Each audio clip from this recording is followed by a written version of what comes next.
Hello guys, Matrix Airsoft here, my name's Adam, and today I'll be talking to you about my G&G CM16 srxl, specifically for this gun today, because I'm going to tell you what I've done with it, how I use it, and mainly just, not a really review, but because I've changed quite a lot of it, but I can do a review in the future for it if you would like to see that. So I'm going to tell you how I use this gun and ways in which it could help you decide how to play, or obviously coming from a new person's perspective, or just information about this gun. So this gun I'm using a full stock on this gun to hold a LiPo battery and bigger batteries. This is a M16 full stock I bought from Patrol Base. It's got a big space for a nice big battery in there.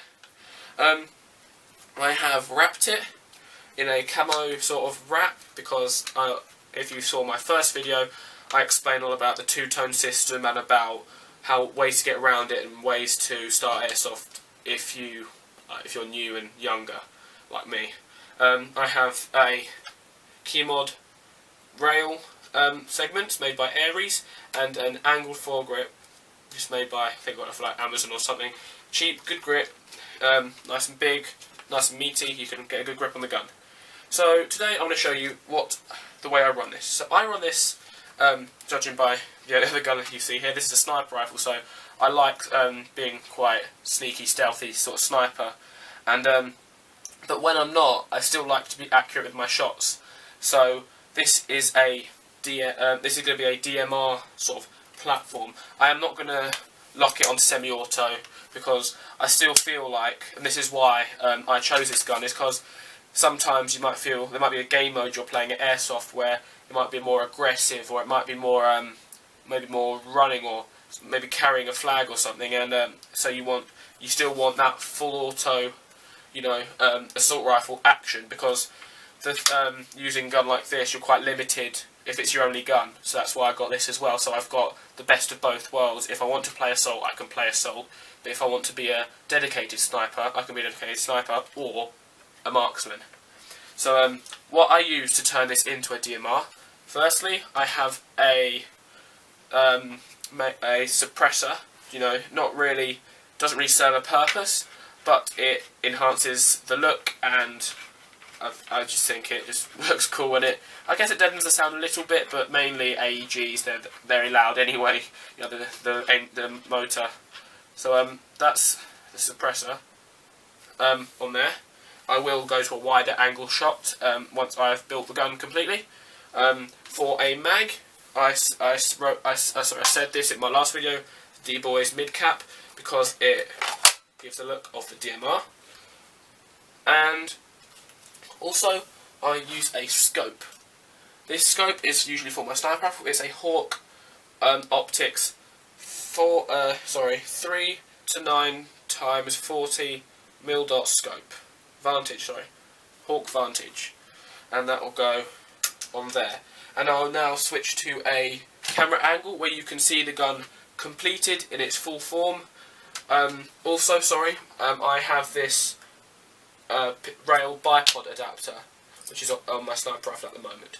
But I will cut to a new segment where I will show you the gun completed in its full DMR form.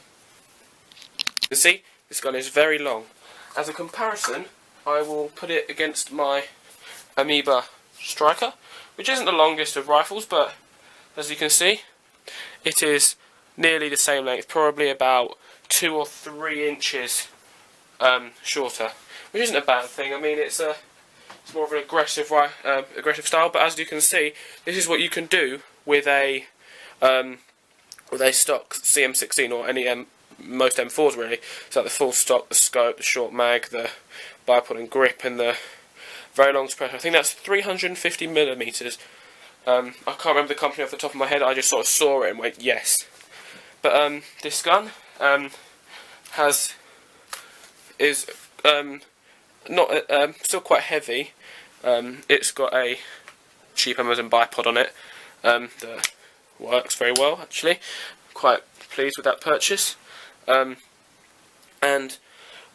So when you're using this, I am going to play Airsoft on Sunday, which is in 2 days from now, and I'll be testing this gun out in this configuration, in the stock configuration, with the G&G iron sights as well that come with it, that are extremely good quality. I'll just get the other one.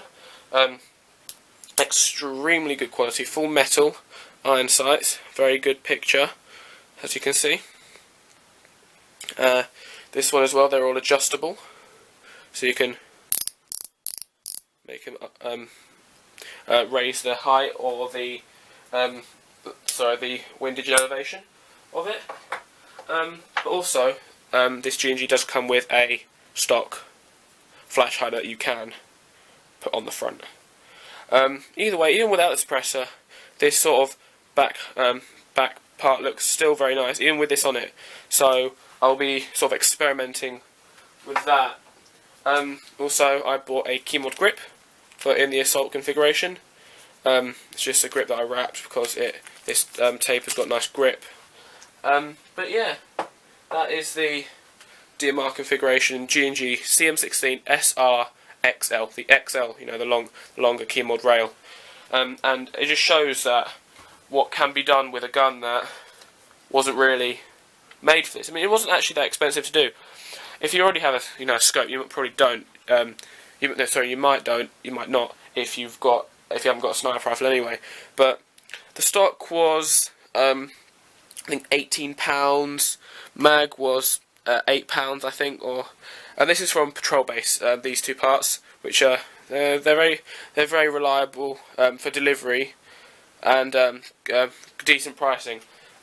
These keyboard rail segments I got from Amazon, made by Aries. I think they were £16 for a 12-inch, which goes perfectly with the 12-inch rail. That bipod was £11 from Amazon.